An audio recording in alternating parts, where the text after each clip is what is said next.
আসসালামু আলাইকুম। সবাই কেমন আছেন? আশা করি সবাই খুব ভালো আছেন। আমরা আল্লাহর রহমতে বেশ ভালো আছি। অনেক দিন পর ভিডিও করছি। আসলে অনেক সময় পেরিয়ে গেছে। দেশের অবস্থাও খুব একটা ভালো ছিল না, বর্তমানেও ভালো নেই। তবে ভাবলাম যে আস্তে আস্তে একটু করে ভিডিওটা আপলোড করি। আসলে মন ভালো না থাকলে কিছুই ভালো লাগে না। তো অকেশনটা স্পেশাল ছিল, যার জন্য ভিডিওটা তৈরি করলাম। আমার মেয়ের জন্মদিন। তো জন্মদিন উপলক্ষে ওর দাদুও আসছে আমাদের বাসায়। তো দাদু 2টা হাঁস নিয়ে আসছিল, বাসাতে পোষা হাঁস, আর সাথে অনেক খাবার দাবার নিয়ে আসছিল। যার জন্য ভাবলাম যে এমন সুন্দর একটা শুভ দিন, এই দিন থেকে আবার ভিডিওটা স্টার্ট করি। আসলে দেশের অবস্থা এতটাই খারাপের দিকে চলে যাচ্ছিল যে কোনো কিছুই ভালো লাগছিল না। আল্লাহ সবাইকে রক্ষা করুক। এবং এখন বর্তমানে দেশের অবস্থা, বন্যার জন্য মানুষ অনেক কষ্ট পাচ্ছে, এবং আল্লাহর কাছে দোয়া করি যেন আল্লাহ খুব তাড়াতাড়ি পরিস্থিতিটা খুব স্বাভাবিক করে নিয়ে আসুক। তো এখন হচ্ছে, যেহেতু আমার মেয়ের জন্মদিন ছিল, দিনটা আমার কাছে খুবই স্পেশাল। মানে আমার পৃথিবীতে আমার কাছে এই দিনটা হচ্ছে সবথেকে শ্রেষ্ঠ একটা দিন। তো যার জন্য ভিডিও করলাম। তো ওর দাদু আসলে আমার মেয়ের খাওয়ার বা হচ্ছে আমার মেয়ে বা আমাদের সবার জন্য অনেক কিছুই নিয়ে এসেছিলো। তো এগুলো চাল কুমড়োগুলো বাসার ছিল, মানে যেহেতু গ্রাম থেকে আসে সবই বাসারই থাকে, এক্সট্রা করে কিছু কিনে নিয়ে আসতে হয় না। তো আমি তাল পিঠা খেতে পছন্দ করি, তার জন্য অনেকগুলো তাল একদম মানে একদম রস করে নিয়ে আসছে। আর এখানে হচ্ছে কবুতরের মাংস ছিল, মুরগির মাংস ছিল। আর এই যে এগুলো হচ্ছে 2টা হাঁস নিয়ে আসছে। এগুলো হচ্ছে একদম বাড়িতে পোষা হাঁস, বাসাতে অনেকগুলো হাঁস আছে। তো আব্বু নিয়ে এসছে। যখন আমরা ঈদে যাই তখন অনেক ছোট ছিল হাঁসগুলো, এখন মাশাআল্লাহ বেশ বড় হয়ে গিয়েছে। তো এই 2টা হাঁস নিয়ে এসেছিল খাওয়ার জন্য। তো এদিকে আমার ছেলে তো মানে খুবই এক্সাইটেড, ওরা তো এইভাবে কোনো কিছু দেখে না। তো বাসাতে এভাবে হাঁস দেখে ওরা মানে খুবই খুশি হয়েছিল। আর যেহেতু হচ্ছে মানে এইভাবে বাসার মধ্যে ঘুরে বেড়াবে, করবে এগুলা, মানে আমার ছেলেরা দেখে মজা পাবে, বাচ্চারা দেখে মজা পাবে। যার জন্য ওর দাদু হাঁসটা কেটে নিয়ে আসেনি, গোটাটাই নিয়ে এসেছিলো। আর এখানে হচ্ছে পেঁয়াজ, জমিতে তো অনেক পেঁয়াজ হয়েছে, আমি গতবার আপনাদের বলেছিলাম। তো আমাদের বাসার পেঁয়াজগুলো শেষও হয়ে গিয়েছিল, সেমাই ঈদে আব্বু নিয়ে এসে দিয়েছিল। তো অনেক দিন গেল, শেষ হয়ে গিয়েছিল বলে আব্বু আবার পেঁয়াজ নিয়ে এসে দিয়েছে, এবং অনেকগুলো পেঁয়াজ, এগুলো বেশ অনেক দিন চলে যাবে আর কি। তো আমরা সবাই একটু রেস্ট নিচ্ছিলাম দুপুরবেলাতে, আব্বু যেহেতু সকালে আসছিল। তো সবাই খাওয়া দাওয়া করে রেস্ট নিচ্ছি, এর মধ্যে দেখি যে এই 2টা হাঁস হচ্ছে ওর খাঁচা থেকে বের হয়ে গেছে। বের হয়ে মানে আব্বু যে রুমে রেস্ট নিচ্ছিল, মানে আমার শ্বশুর আব্বু সেই রুমে যেয়ে দাঁড়িয়ে আছে। তো ওরা হচ্ছে খাচ্ছিল না কিছু, আর এইভাবে গোটা বাসাতে দৌড়াদৌড়ি করছিল, খুবই ভালো লাগছিল দেখে।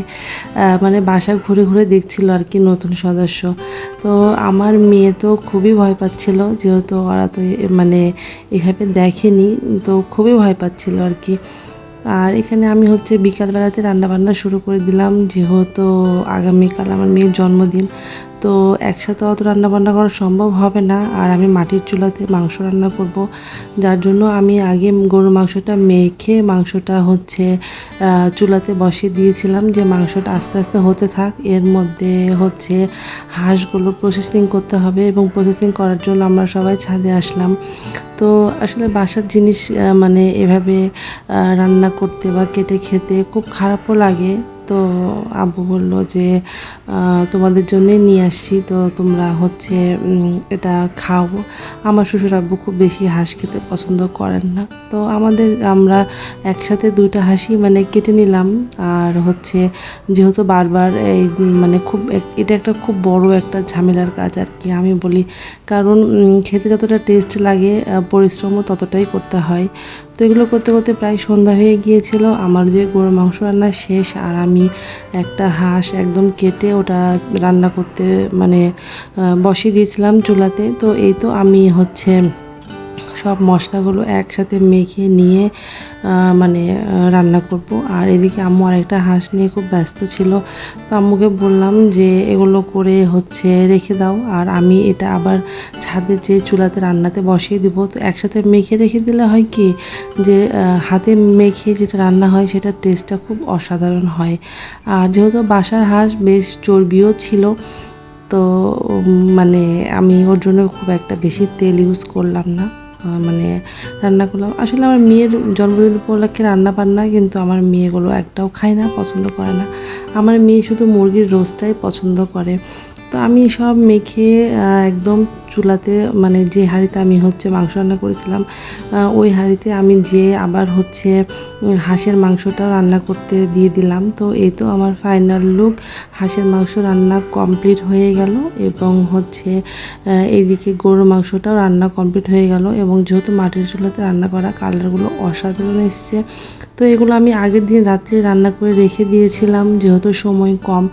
আর আমার মেয়ের জন্মদিন ছিল 26 তারিখে। তো এটা 26 তারিখ সকাল থেকে আমি আবার রান্নাবান্না শুরু করছি। এদিকে রোস্ট করব, আর এখানে টিকিয়া করব। টিকিয়ার জন্য আমি সব একসাথে দিয়ে প্রেশারে দিয়ে দিব। এদিকে রোস্ট রান্নাও কমপ্লিট, কারণ আমি সব কিছু একবারে দেখাতে পারিনি, ভিডিওটা অনেক বড় হয়ে যাবে তাই। আর এদিকে পোলাওটাও আম্মু রান্না করতে বসে দিয়েছে। এখানে টিকিয়া অলরেডি হয়ে গিয়েছে, তো আমি এদিকে ব্লেন্ডারে ব্লেন্ড করে নিলাম। আর এই যে দুপুরে রান্না কমপ্লিট। এখানে আমি রোস্ট করেছি হাঁসের মাংস, গরুর মাংস, আর টিকিয়া। তো আমার বাচ্চারা শুধু ওরা রোস্ট খেতে বেশি পছন্দ করে, তো সবাই একটু আনন্দ করে খাওয়া হলো আর কি। আর পোলাওটা একদম ঝরঝরে হয়েছিল, আর আমার এরকম ঝরঝরা সাদা পোলাও খেতে খুব বেশি পছন্দ করে, আমার বাচ্চারাও পছন্দ করে। তো সবাই মিলে খেয়ে দিয়ে এখন বিকালবেলা আমরা একটু নদীর ধারে বেড়াতে গেছিলাম, পানি দেখতে গিয়েছিলাম আর কি, যে নদীতে অনেক পানি হয়েছে। এর মধ্যে আমার মেয়ে বায়না ধরলো যে মাম্মি স্যুপ খাবো। তো আমার মেয়ে বা আমার হাজব্যান্ড স্যুপ মানে ওরা এই একটা স্যুপই বোঝে, সেটা মাস্টার শেফের। তো আমরা স্যুপ খেতে চলে আসলাম। খেয়ে দিয়ে আমার মেয়ে নিজে ওর বার্থডে জন্য কেক সিলেক্ট করতে গেছিলো। আসলে আমাদের অনেক রাত হয়ে গিয়েছিল, মাত্র 2টা কেকই ছিল। তো আমার মেয়ের ফেভারিট যেটা সেটাই পেয়ে গেছে, রেড ভেলভেট কেক।